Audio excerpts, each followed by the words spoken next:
है मसीह का प्यारा वचन, ये है वचन प्यारा। परमेश्वर के धन्य नाम की महिमा हो। प्रभात मनन के सत्र 2410 में आप सभी का बड़े प्रेम के साथ स्वागत करता हूं। आइए आज के मनन के लिए हम पढ़ते हैं पत्रस की पहली पत्री अध्याय 4 पद 5। पर वे उसको जो जीवितों और मरे हुओं का न्याय करने को तैयार है लेखा देंगे। हमारे कल के मनन में हम ये देखे थे कि पापी संसार को परमेश्वर के लोगों के साथ इसलिए तकलीफ होती है क्योंकि प्रभु के लोग दुनिया के लोगों के द्वारा करने वाले बेमतलबी कार्यों में सहभागी नहीं होते। इस विषय को इस प्रकार भी कह सकते हैं कि केवल वही मसीह लोग ही संसार के लोगों के हाथों से सताए जाएंगे जो लोग संसार के साथ समझौता करने से इनकार करते हैं। निम्न विषय को जारी रखते हुए प्रेरित पत्रस आगे कहता है कि सताए जाए या नहीं सताए जाए, परमेश्वर के वचन के अनुसार जीने का दायित्व हर मनुष्य को है, चाहे आप मसीही या गैर मसीही,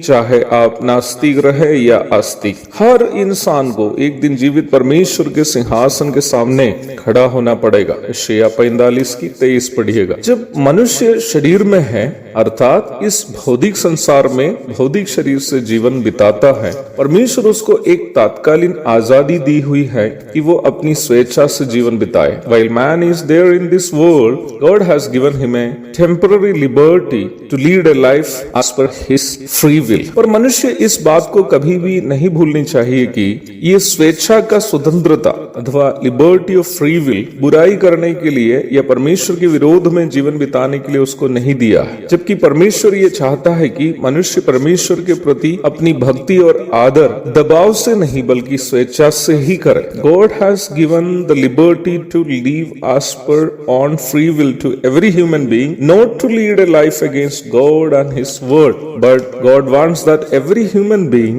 may honor God through his or her life by using his or her free will and not by compulsion from God। ये बात बहुत ही महत्वपूर्ण होने के कारण मैं उसे अंग्रेजी में भी समझा रहा था। मुझको और आपको अपनी स्वेच्छा का उपयोग करके परमेश्वर की महिमा के लिए नहीं तो परमेश्वर के विरोध में तब तक ही जीने की आजादी है जब तक हम वर्तमान संसार में हैं। छठी पद में पत्रस जो बातें बताई हैं बहुत ही गंभीरता से समझने की है। हर मनुष्य जो वर्तमान में जीवित है और जो लोग बीते समयों में मर गए हैं उनको भी परमेश्वर का न्याय का सामना करना पड़ेगा। अवश्य ध्यान रखिए प्यारो, मर गया सोचकर कोई अपने जीवन का लेखा देने का दायित्व से नहीं बचता है। कई लोग जीवन की समस्याओं से या किए हुए कामों के परिणामों से बचने के लिए आत्महत्या को एक विकल्प के रूप में चुन लेते हैं। इससे बड़ी बेवकूफी दूसरी नहीं है। आत्महत्या के द्वारा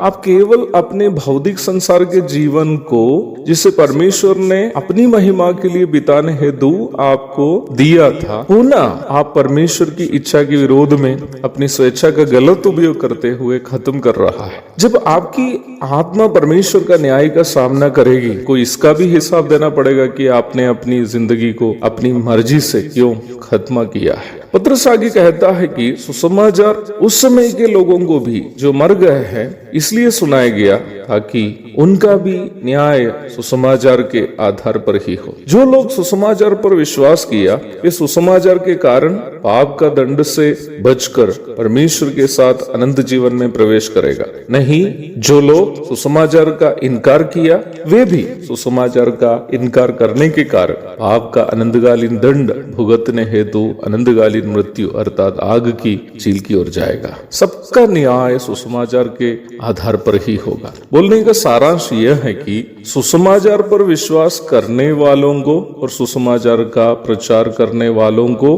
गाली देने से या उनको प्रताड़ित करने से कोई सुसमाचार का परिणाम से बचने वाला नहीं है। एक और शुभ दिन की धन्य कामनाओं के साथ आज का मनन में समाप्त करता हूँ। प्रभु आप सबको आशीष दे। आमीन।